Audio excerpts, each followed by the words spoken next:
Hello, and welcome to Bottom Shelf Board Games, plays video games. Hopefully, if you're watching this, you have a little idea of what I'm trying to do here. I tried to reach out beforehand and see if this is something that you would like to see. I put out a couple of polls, and it was actually almost completely evenly divided on whether or not I should cover video games. I primarily look at board games, and I was conflicted on whether or not I should do this or not. In the end, I decided that I think I have something worthwhile to share with you. And so I wanted to give it a shot. And if you were on the side of the fence that didn't want to see this, then hopefully you give this a shot and this can appeal to you. The reason I wanted to do this is because this has been a challenging year for board gaming. Like a lot of you, I assume that board games are a big part of your life. If you're watching board game videos, I assume that that's the case. And if you're like me, you spend a lot of time thinking about them. And if you're silly, like I am, well, I've spent countless hours creating these little videos that some people seem to enjoy. And I really appreciate all the people who do watch them, who comment on them. That means a lot to me. I don't expect to have a huge audience for what I do, but I like doing it. I like spending time sharing to the world these little oddities that I find just so fascinating. And I do try and go off the beaten path, choose games that perhaps aren't in the zeitgeist, that aren't in the major conversation. And I'm going to try and replicate that here because, like many of you, board gaming was taken away from me this year. I haven't seen my gaming group in over a year now. And to keep me sane, I turned to video games. Now, I know there's a lot of online alternative for board games, but they just don't do it for me. A big part of gaming for me is the physical nature of them. And when you try and translate a game that was designed for physical space and put in the digital space, there's just something missing to it. So I'd rather just play a game that was designed for the digital space. And so what I'm going to try and do here is show you a game that has kind of captivated me. I'm going to give you a broad overview of what it is and show you and kind of explain to you why it's appealing to me and why it might be appealing to you.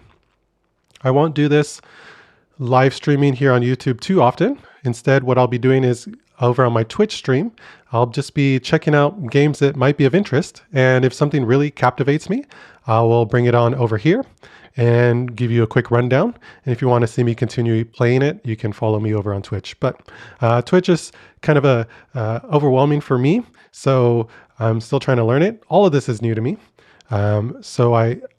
If you've seen my videos, you see that I try and strive for high quality in everything that I do. So even though this is new to me, I hope that it's all running nice and smoothly. If it's not, please let me know in the comments. I'm trying to respond to you and get things up and operational and have the best viewing experience for you possible. With that said, let's delve into this game that's really caught my attention recently, and that's called Industries of Titan. Now, this game is in early access. What that means is it's not complete yet. So there are features missing. There might be bugs that we run into. And there are it's still actively in development. So that might turn you off initially. But from what I've played from it, it does seem like there's quite a bit there. You know, the bones are there and they're strong. And it's really quite something else. So let's delve right into it.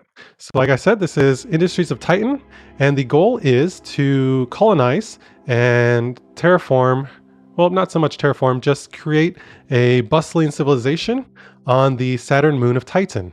So you're going to be working for this grand corporation, and you're going to be given a small amount of resources, and you have to prove your worth to them. So let's just jump on in here with a new game.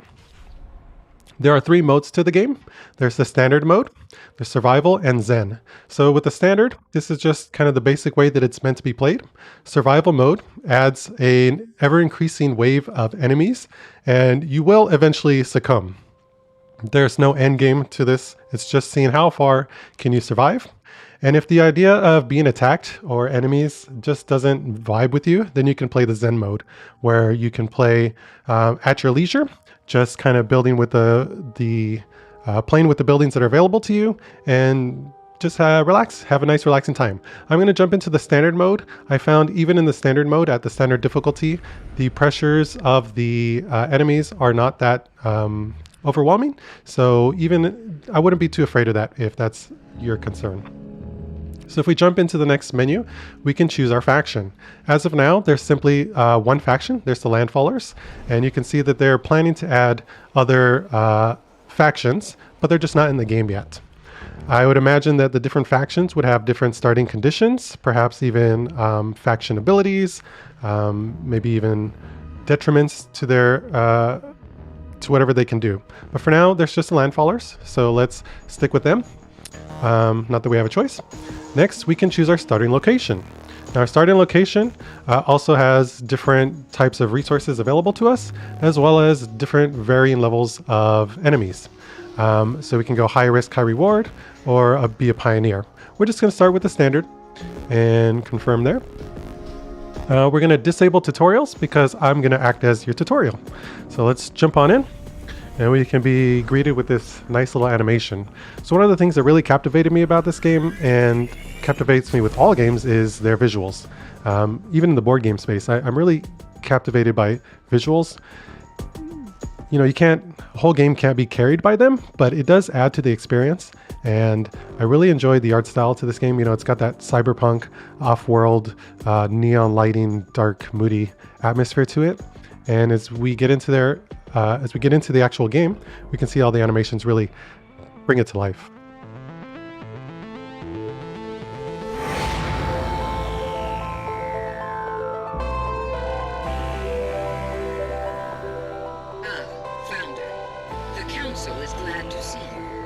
Significant investments riding on your success. I hope you'll live up to our expectations. Yeah, so aside from the visuals and the art style, the music is incredible. I believe they even sell the soundtrack separately, and they'll be continually adding to that soundtrack if you really want to get into that. So here's our starting area. As you can see, we start with a simple building in the center. This is our headquarters, and this blue outline indicates all the land that we own, that we have claim to. So in these squares, we have empty lots, and we also have these ruins. Now these ruins, they are the remnants of a past civilization that attempted to do what we're doing, but failed catastrophically. That's a fun word. And so what they left behind are all these buildings, and within these buildings are going to be resources that we can scavenge and use to build up our new budding colony. So what we do is we just select a ruin, we survey them, and we can see our little workers. They're going to go within the ruins and see what's in there. So we're going to go ahead and scavenge all of these buildings within our sphere of influence here. Again, like I said, these little animations, they really sell the game. Okay, so this worker has now finished. And within this building, we can see that there are some resources. There are minerals, isotopes, and there's also an artifact. We can tell our workers what to do now. They can either gather those resources or they can gather the artifact. If you choose the artifact, you'll lose out on the resources up here. And if you choose the resources, likewise, you'll miss out on the artifact. So let's go ahead and just grab the resources from here. And we'll grab the, I'm just going to play it kind of fast and loose here. We'll grab the artifacts from there and the resources from there. So another thing about this game is that it is a real-time game, but at any time that you want, you can always pause it. So if you don't like being under pressure, you know, if you're a board gamer and you like taking your time to think things out, you can always pause it and plan out your things. You can even lay down the blueprints of where you want buildings to be, lay things out, and then unpause it and things will play out for you. So there's really a play at your own pace type of game. There's not a ton of pressure to be had. There's just enough to keep you going. Okay, so what happens is they've now salvaged the ruins, and all the resources here are now laying on the floor. Now, in order to use these resources, they need to be held in storage. Now, the really cool thing about this game that I really like is that it works on kind of 2 levels. So this is kind of our macro level. We see this is the overview of our buildings, and within the buildings, we can actually zoom in. If we double click, it'll bring us down to a micro level. And within our headquarters, we can actually plan out all sorts of stations that work in here and help us run our budding colony. So if we look in here, everyone's working hard by staring at the storage container. So they've been bringing out the resources from the outside and bringing it into storage within. With that quickly filled up, so we're going to need some more storage. So over here on the left-hand side, we can see all sorts of things that we can build within our headquarters. So what we need is more storage. So we have all sorts of storage options over here. We'll go ahead and just build a medium storage container, and that can go right there. And our workers will get to work and start building that out. And now we'll have more storage for all of these to get in there, for all these resources to be put to use. So resources can't be used unless they're properly stored. Okay, so now we have some resources. So let's go back out to the macro level, and now we can look down here at this bottom menu, and we have the larger buildings that we can construct. The first building that I want to construct is the factory. So if we look at the factory, it requires 10 minerals and an isotope. We have not collected an isotope yet because our workers are slacking, but we can increase the speed of the game, and that should hopefully help us out here. So now we have some isotopes. So let's slow it down and build a factory. We'll just go ahead and build it right there. Okay, again, we'll speed it up and get this factory built. So factory by itself doesn't do much. It's more of a skeleton building, and depending on what you do within it, it's going to define what that factory actually does.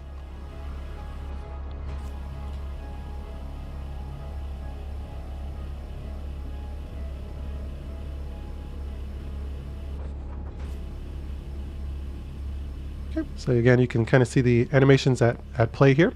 And this game does use a voxel art style. That means that each individual piece is a 3-dimensional pixel. So this game is in 3 dimensions. So you can see we can quickly rotate the camera and get us a better view. We can zoom in and out nice and easily. And it still maintains the sharpness of that art style, which is really quite neat. So we've zoomed into the factory, and now we have a bunch of open space that we can use to our heart's content. There's all sorts of things that we can do within. And what I want to do is I want to start generating some energy. Energy is going to be a big part of this game. You're going to have to balance your electrical grid. And in order to create energy, we have to first create fuel. Fuel is going to be burned to create energy, and then energy is going to be powering the different buildings. So in order to create fuel, we have to go out and harvest the Zethane gas that's in the atmosphere. And to show that, we can click this little overlay down here. And this shows us the Zethane that's in the atmosphere. So if we look at over here, here's some hot spots. So these are crevices in which the Zethane gas is seeping out from and entering the atmosphere. If we hit this little advanced check mark, we can actually get numerical values assigned to each square. So we can see that this plot of land where I'm planning to create my Zethane fuel harvesters are at 30% Zethane levels. So that just gives us, if you want to plan a little bit more, you can keep that in mind. So the first thing we want to do is we want to create fuel. So it's handy over here on the left-hand side. We have our fuel fabricators. So we're just going to create a small fabricator. Again, we can rotate, just create that right there. So this just requires a few minerals to make. We'll go ahead and speed it up. And over here is going to show us our fuel summary. So if we look over here, our fuel is now creating 3 fuel per time unit, whatever that is. So we are generating that, and that fuel is just kind of being wasted right now because it's not going to anywhere. So what we can do is we can create a fuel tank, and our excess fuel will be stored within that tank. We see we are quickly depleting our resources, so we're going to need to find some more. So right now, if we saw previously, we only own these 9 squares here. If we click on our headquarters, this is our total area of influence. So we can actually do work within all of this yellow area. But first we have to claim the squares that we do not own yet. So we can still work in here. We can still survey in there to see what's within these ruins. But we'll have to claim those spots if we want to actually salvage the resources from within. So what's in here? There's 9 minerals, not a ton. So here's a good one. 32 minerals, 1 isotope. So in order to claim this, we're going to have to claim it with something that's called influence. Now influence is another kind of a catch-all resource. And this, if you notice up here, generates at +4 per minute. So this rate will increase as the size of your headquarters and overall colony increases. So as the strength of your colony increases, your influence increases. So that kind of makes sense. So we're going to claim this spot and we're going to salvage that spot. So that should give us quite a few minerals to work with. So let's go back into our factory and we're going to check out our fuel fabrication. And you can see now that we have 150 fuel stored. So that's nice. So what can we do with that fuel? Well, we can burn it. So let's burn it within one of our generators, and that's going to create electricity, which is going to be used for some of our larger buildings and some of our more fun modules within our headquarters and such. So if we see this large generator requires 3 fuel, which is exactly what we're creating. So let's go ahead and create that large generator. Now the interesting thing about electricity is that you actually have to plan out how it moves. So in order to move electricity, you need what's called a relay. So let's go ahead and build this small relay here. And if we build it there, we can see it has an area around it. So anything within this area is going to traverse, all the electricity within this area is going to traverse through the relay. And then we need one more piece, which is called the outlet. And the outlet takes all the energy that's being generated on this floor. And if it flows through this outlet, it can flow to the outside world. So it can flow within this building to other buildings on the outside. So we're one step closer to creating an energy grid. So that is now up and running. Now we can see we're creating 9 energy per time unit per minute or some such. So that's actually quite a lot to start a game. So what can we do with this energy? So let's go within our headquarters. And now we have all sorts of things that we can do with energy. We'll focus up here on top with our population. Now, if you notice up here, we have employees, and we can also have citizens. Right now we have no citizens because they have nowhere to sleep. So what we need to do is have a habitat pod. So go ahead and build a habitat pod right here. And now that'll give us room for 2 citizens to live and sleep. Now they will be sleeping in the storage room, but they don't seem to mind too much. They're just happy enough to live in my colony. If we hover over the habitat pod, we can see that this requires 1 energy.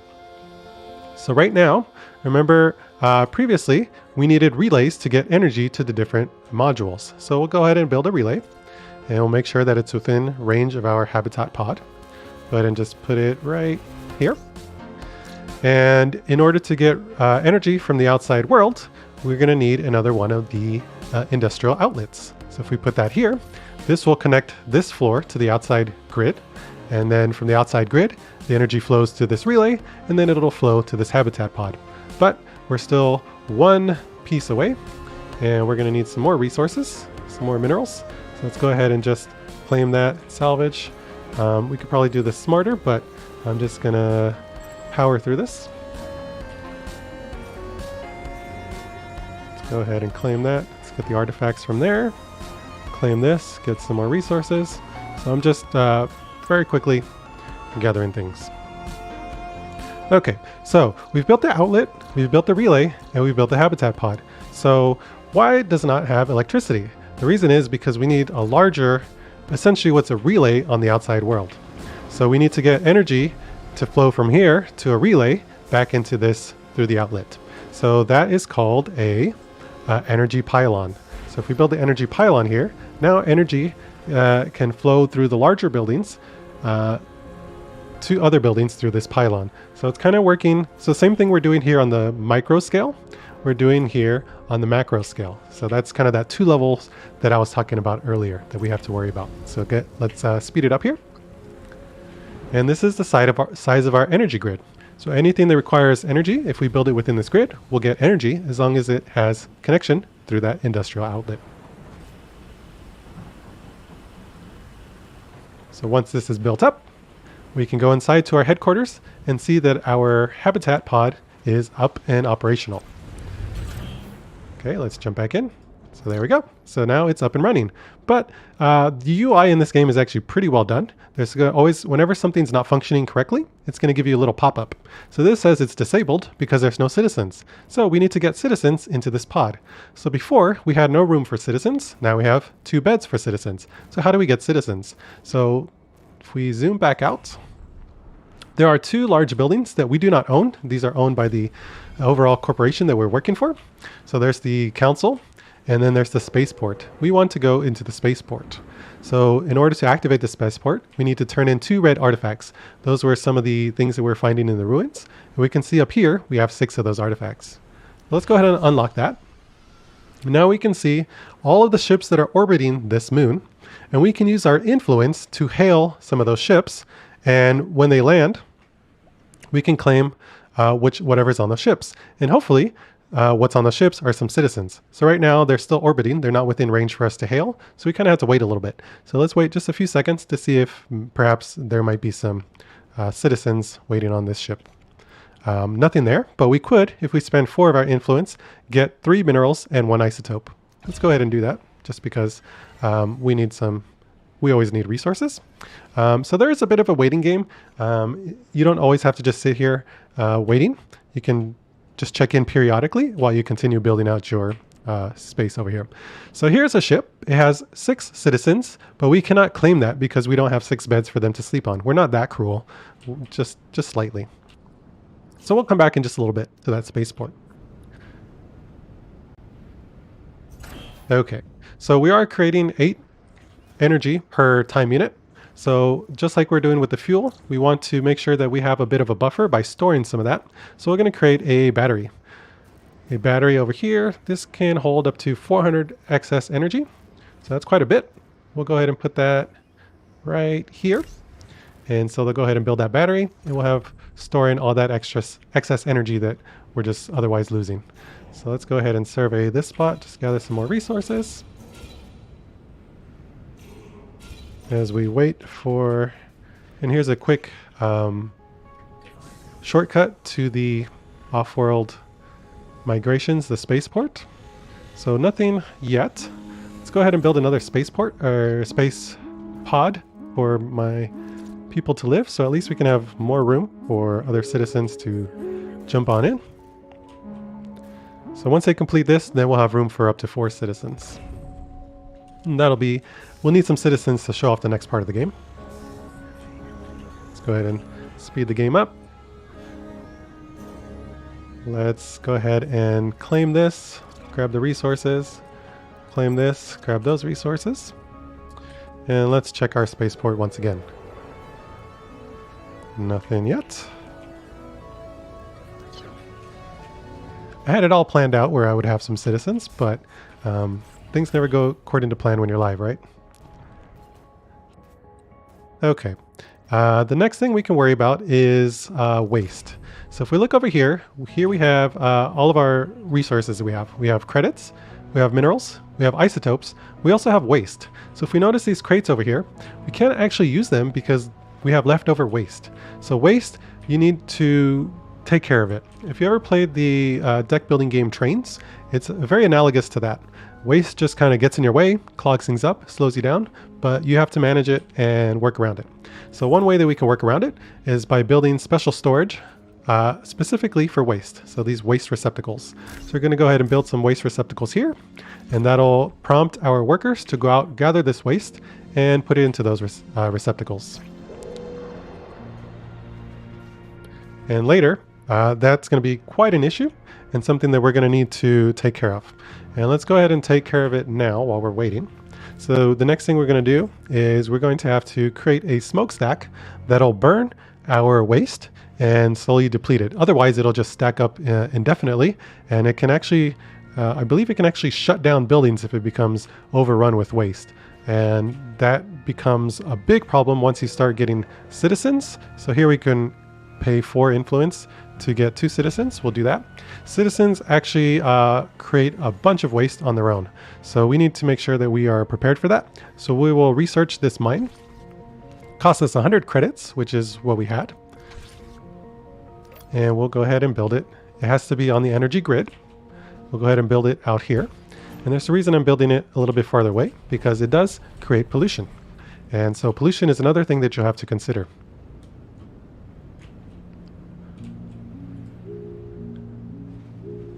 Okay, so you can see up here, we did build some storage for our waste, but that quickly filled up. So there's still waste sitting out here, waiting to be picked up, but there's nowhere to put it. So hopefully with the... Oh, I made a mistake. I built a mine instead of a smokestack. That was a mistake. I'm working live here, folks. Okay, so we'll cancel that because we still need to get some. We still want to take care of our waste, but we ran out of credits, so we can't afford to unlock that now. So how do we get credits?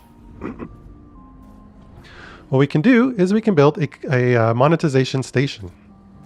So if we build this monetization station, again, it needs to be within range of the relay to get power. And what's cool about this is that we can put these lazy citizens to work.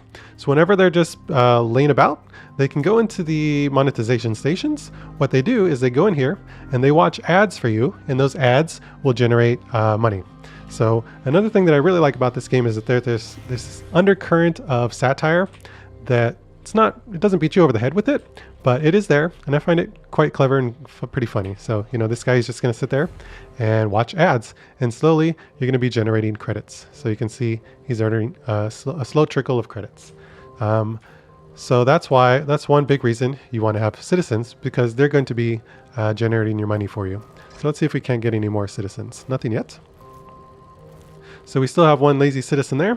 Let's go ahead and build another monetization station so that he or they will be put to work.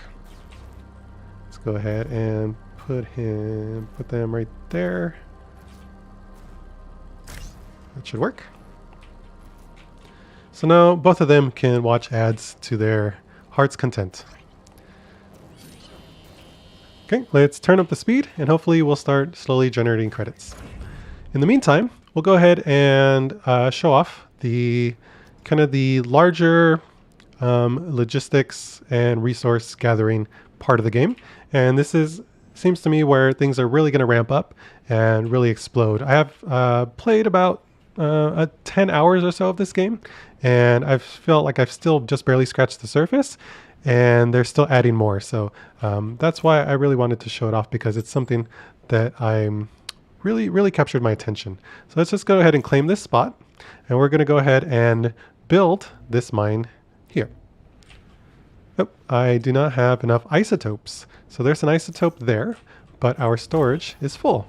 So we need some more storage. So you can hopefully you can kind of see the similarities between this and a lot of the resource conversion board games that are popular. Some of the ones that I really like. Storage container. Let's go ahead and just build a small one up there. He's in the way. Is that the problem? Nope. I'll build 2 small ones there. So we have quite a bit of minerals, but not enough isotopes. So hopefully, let's see, can we make this? Nope. Okay, so we have our isotopes now. Now we can build our mine. So let's go ahead and build our mine there. And the mine is going to allow us to gather resources from these natural occurring spots. So this is a minerals patch, and these are isotopes patch. And the way a mine works is it can create pipes out to and snake around to the different patches, and it'll slowly deplete these patches. So they will eventually get depleted. So you can see there's only 64 minerals there. So eventually they will run out, and you'll have to, I imagine you'll have to expand further and further to find more of those resources.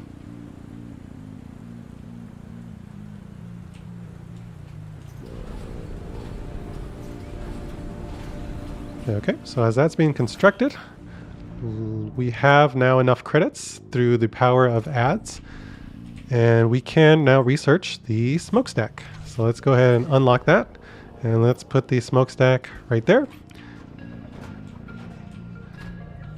Okay, so now we've built our mine. So we can see there are no targets. So what we have to do is we have to set a target of where do we want to mine from. So we want to mine from that spot. Okay, but the other thing is that this has to be permanently stationed by one of our employees. So we can tell the mine how many employees we want in there. Right now it's set to 0. So we're going to lose one of our workers to permanently work at this mine, which is fine. And now it's up and operational. So that will give us a slow trickle of minerals instead of us having to manually check each and every one of these ruins and salvage them. So you can kind of see things will slowly start to get automated. Not completely, but there will be some degree of that. Let's speed it up a little bit. Looks like our fuel is depleting. So another thing we have to worry about is the Zethane levels will change. So as you start building fabricators, you actually drain the Zethane that's available in the atmosphere, and that'll make these fabricators less and less efficient. So you can build a ton of these fuel fabricators, but they'll start eking out just a tiny bit of fuel over time. So we can probably build another one that'll still give us a net positive, but it won't be as efficient as it was previously. Okay, so now we have our smokestack. We can see it's on the grid. So it's getting energy. The problem here is that it's draining our batteries. So remember, we were only creating 9 energy previously. Now we're using 12. So we need to up our battery or energy production. So let's go ahead and build another. We need 3 more energy. So we'll make a generator. This makes only 3, and that's all we need. So we'll put that right there. And that should get us back in balance. Luckily we had our batteries, which is exactly why you want to have those batteries as a buffer to whenever you don't plan things out well, then you have that buffer to rely on. So good thing we have that large battery installed, but this is also not working because it also needs a worker permanently installed. So we set this to 1, and now we can get to burning trash. Pretty cool. I mean, not for the environment, but for our purposes it's good. Okay, so you can see everything that's requiring energy is causing a drain, and it gives us a warning about that. So that's good to have. Okay, the next step is we want to increase our worker force. So let's see if there's any more migrants that we can join. That can join our fold. Nothing there. So what we're going to do is we're going to create a conversion capsule. This also requires energy. Creating nice and efficient layouts is not something that I'm particularly good at, so it's a little bit cramped and messy, but they don't seem to mind. They got a nice, they have a bed. I won't call it nice, but they have a bed, and they have their Facebook ads, and so they're relatively happy. But they could be happier if they were full-time employees of my corporation, my colony. So that's why we're going to build this conversion capsule. This conversion capsule, whenever we build it, will increase our maximum size of workers that we can have. So previously we could only have 8, now we can have 10 because we built a conversion capsule. So if we built another, then we can have 12 and so on. Excuse me. Okay, so let's go ahead and convert a citizen to a full-time happy employee. In order to do that, it's going to cost us 1 red artifact. So that's what I found to be the major use for artifacts, is for conversion. So we go ahead and click that. We'll have one of our happy citizens super excited to join us and become a full-time worker. Let's speed it up. He's going to go into the pod. I'm sure nothing nefarious is happening within. And now he'll be a full-time worker drone. We didn't see that. Yep, so now he never sleeps, never wants, always works. That's good. Okay, so now we have 1 less citizen, and we can call 2 more. So that's kind of the loop. You want to increase your size of citizens to slowly convert them into workers, and then your workers will do a lot of the work. So you can see we're still at a deficit of energy. I perhaps did a slight miscalculation. So we'll just go ahead and build another generator, build a small one, and we'll put that right there. So that should keep us even with our energy needs. Okay, so I showed off a good chunk of the game so far, and probably the last part that we want to look at is the military part. So you can see over here, there are rebel camps in this game. Dotted around this map as you explore, you actually will find rebel camps, and every so often they'll actually attack you. So you want to be prepared. Luckily, it doesn't happen, randomly. You will get a pretty sizable warning. I think it's about 20 to 30 minutes. It'll say, and that's game time. You can always speed it up. So it'll say the rebels will attack in about 30 minutes. And so within those 30 minutes, you'll have time to prepare your defenses, create attack vehicles, turrets. You can actually burrow your headquarters underground to protect it from those attacks if you just feel you can't fend them off. So that's an option for you. So let's go here into the military tab here, and we're going to unlock, oh, we don't have enough credits because no one's watching ads. Those slackers.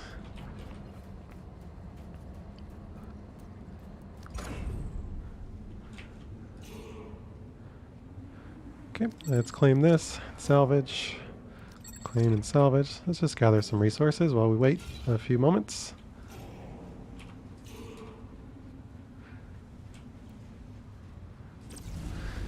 So there's a lot of information grid or overlays that you can use. So there's a energy grid overlay. So you can see that you can have multiple grids at a time. This is our grid number 1.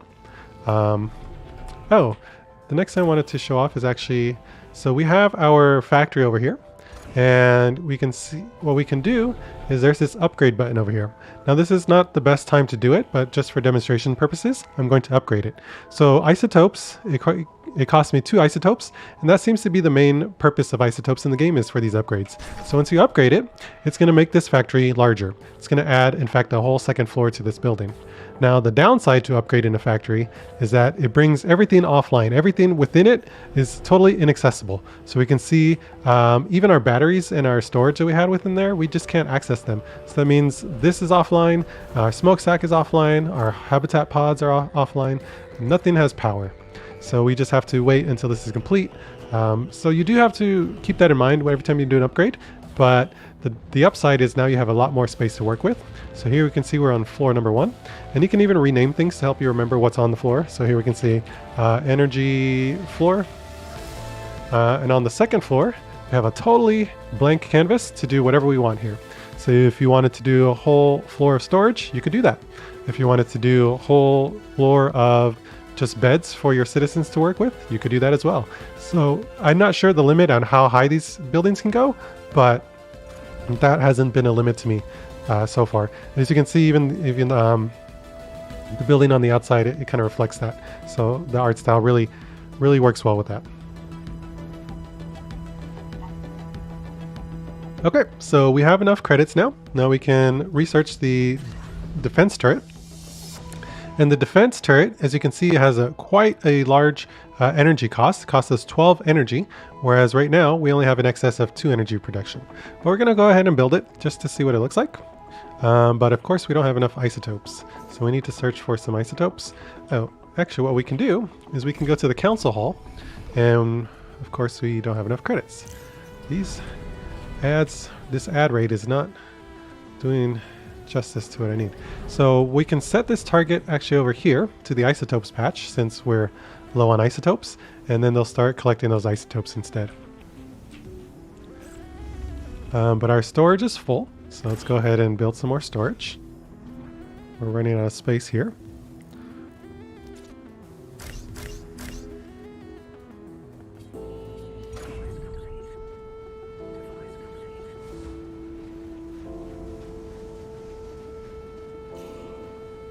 Not a lot of isotopes there. 2 there.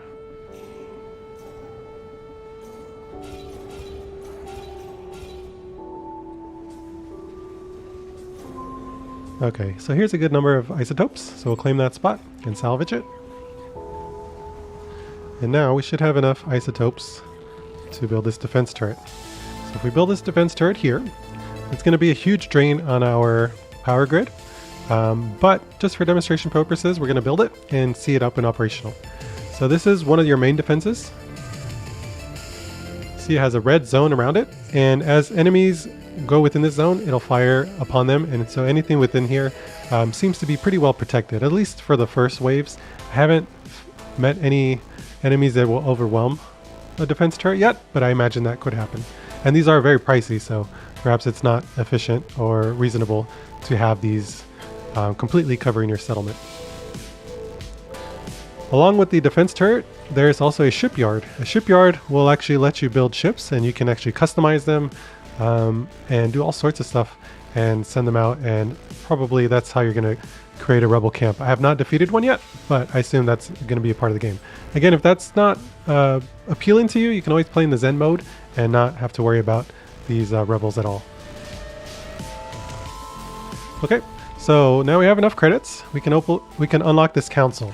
So what we can do in the council is we can, these are kind of the high overlords that are overwatching everything. You kind of want to be in their good graces.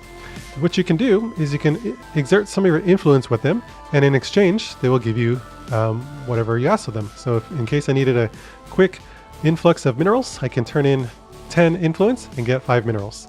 You can only do that 5 times, so you get 5 trade tickets, but those tickets will slowly regenerate over time. I believe it's every 5 minutes you'll get another ticket. So that's something to keep in mind. But yeah, that's available to you. You can also do it the other way around. You can donate resources to them, and they will give you influence back. So if you need influence, that's how one quick way you can get it. So you can see the defense turret also needs a worker, but it's creating a huge drain on my power grid. So nothing is going to be able to keep up. So what we can do is we can just disable that.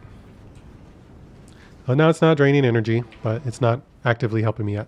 It does take some time to come back online. So, but like I said, you do have foreknowledge of when the attack comes. So that might be a viable strategy to just have it ready and then activate it when you need it. Okay. I think I've done a pretty thorough job of showing you what this game is about. And hopefully you get an idea of how it plays. And I just wanted to expand a little bit on why I feel it's something that might be appealing to you and why it actually does appeal to me. I think it's one of the big reasons why I like the games that I do is the aspect of seeing my efforts on screen or on the table. I think there's something intrinsically just, it just feels good. That's some good English there. It just feels good to see something that you've put effort into and then you see the reward from it very quickly. I think it's good to have in life in general to have hobbies or some sort of thing that you do that creates a tangible product. And this is kind of a microcosm of that. I've put in just a little bit of work, and already I have quite a different landscape. All of the stuff that's been done so far, it's as a result of my efforts. It's at the result of my decisions, of my planning, and at the beginning, all it was a single building in the center of the map, and now you can see I've cleared it out.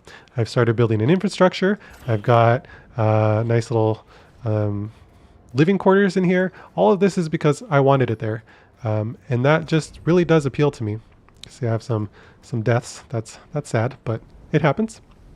But it's the same thing that I like in games, in board games.